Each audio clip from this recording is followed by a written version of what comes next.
Assalamualaikum warahmatullahi wabarakatuh, seluruh jamaah yang dibahagiakan Allah.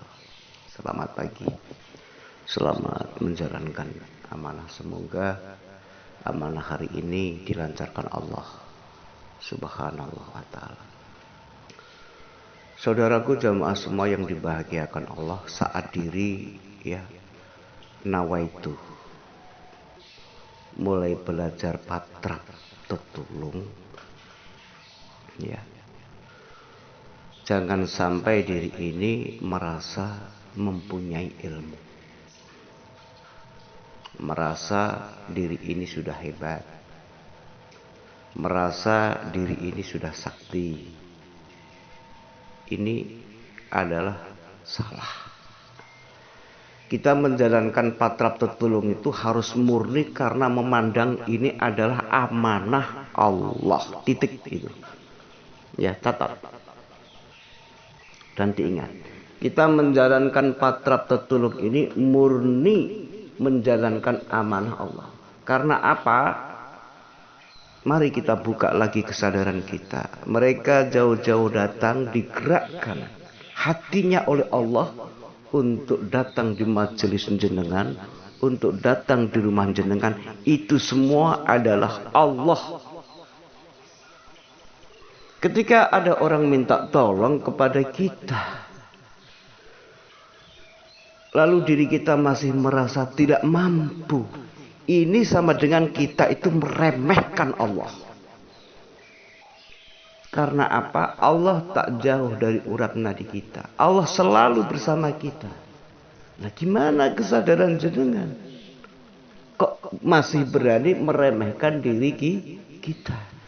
Padahal di sebalik peran kita, yang ada di dalam diri, semua ini adalah perannya Allah. Tolong ini. Banyak kejadian pertemuan kemarin malam itu yang intinya masih bingung.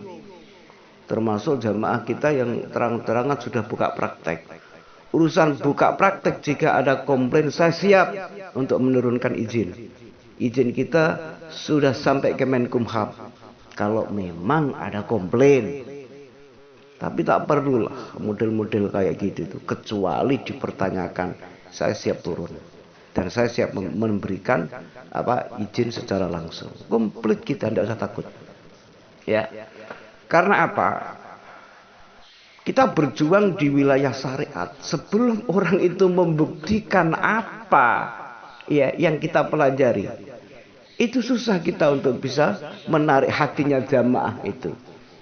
Contoh, ketika kemarin saya berbagi air ru'yah, alhamdulillah, saat saya berbagi, mau sembuh nggak sembuh itu bukan urusan saya.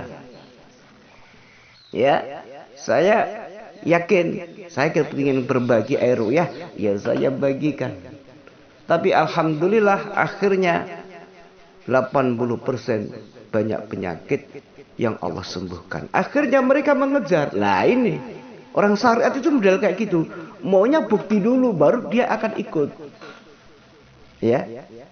Maunya bukti dulu baru dia akan percaya kepada omongan kita.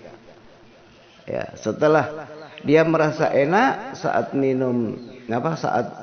minum air ru'yah dan kita terapi, barulah mereka mau belajar belajar ke diri kita. Artinya mau belajar berkesadaran. Karena kita belajar berkesadaran ini ada amanah yang harus kita lakukan. Meluruskan orang-orang yang belum lurus ke Allah. Ini tujuan kita. Saya ngajarin ilmu syariat tentang caranya ini, caranya itu, ngobatin ini, ngobatin itu. Ini tujuannya satu.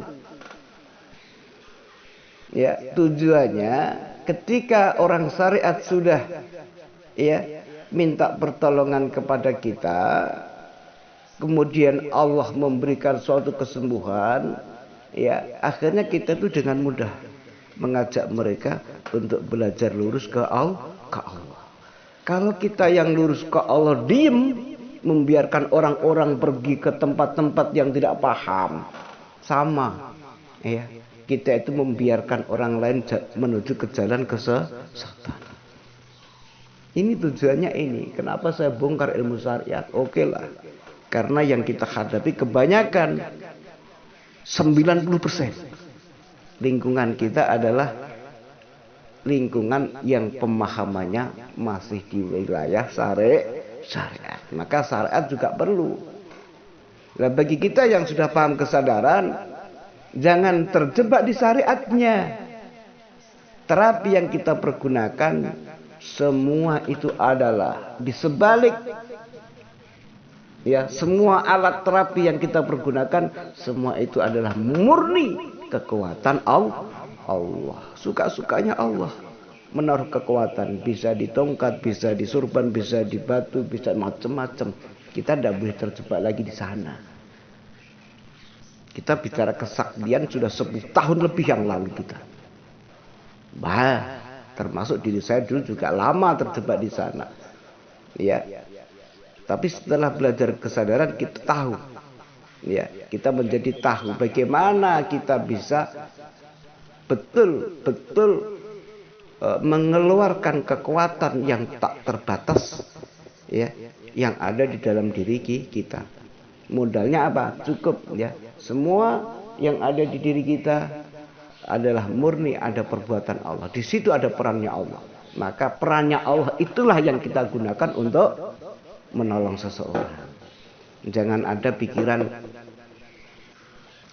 karena saya merasa ilmu ini merasa mempunyai ilmu ini, saya niat akan menyembuhkan penyakitnya sih.